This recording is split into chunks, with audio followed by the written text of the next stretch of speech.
एक महत्त्वाची बातमी बघूया। शासनाचा युवा पुरस्कार प्राप्त शेतकरी याने सणाच्या दिवशी आत्महत्या केल्याचं समोर आलंय। 3 पानी सुसाईड नोट लिहून विषारी औषध घेऊन त्याने आत्महत्या केली आहे। खडकपूर्णातून शेतीसाठी पाणी मिळत नसल्यामुळे त्याने आत्महत्या केल्याचं समोर आलंय। कैलास नागरे या युवा शेतकऱ्याने अनेक दिवसापासून देऊळगाव राजा परिसरातील शेतकऱ्यांना खडकपूर्णा जलाशयातून शाश्वत पाणी मिळावं यासाठी लढा सुरू केलेला होता। तर अतिशय दुर्दैवी अशा पद्धतीची ही बातमी आहे। आज सणाच्या दिवशीच राज्य शासनाचा युवा पुरस्कार प्राप्त असलेल्या शेतकऱ्याने आत्महत्या केलेली आहे। आपले प्रतिनिधी संजय महाजन आपल्याला अधिक माहिती देतील। संजय, अतिशय दुर्दैवी बातमी आहे, परंतु याबद्दल अधिक काय सांगता येईल?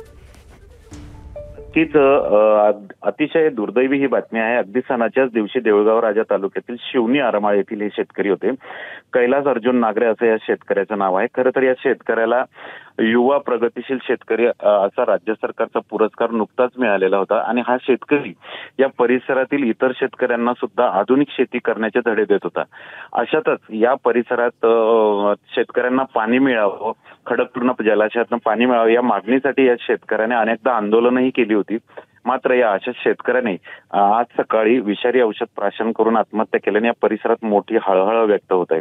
सध्या या शेतकऱ्याचा मृतदेह हा शेतातच घटनास्थळी पडून आहे आणि जोपर्यंत ठोस असं आश्वासन मिळत नाही तोपर्यंत आम्ही मृतदेह इथून हलवणार नाही अशी नागरिकांनी या ठिकाणी भूमिका घेतली आहे। त्यामुळे या ठिकाणी आता प्रशासन या नागरिकांना आणि शेतकऱ्यांना विनवणी करत आहे।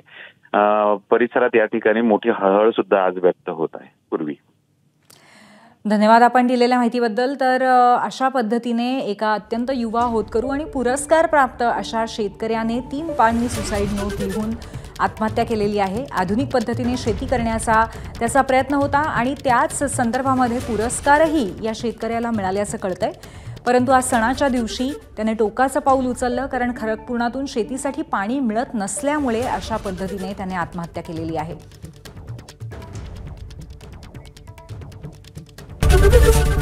एबीपी माझा, उघडा डोळे बघा नीट।